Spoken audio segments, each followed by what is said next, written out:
Remember, we need that thing to rally back. Now it's off about 70 cents. So we just got to hope. I don't know that maybe we look at pitching that, but we'll see on that one. Outside of that, let's see what gaps that we have. We can look at CRM. How about that exit yesterday?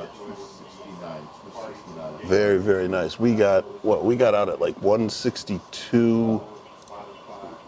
Hang on a second here. In CRM, where did we get out? 163.62. That is really, really nice because now we are trading 162.55. Coming back here. Now it's moving down. We're perfectly fine there. No gap though.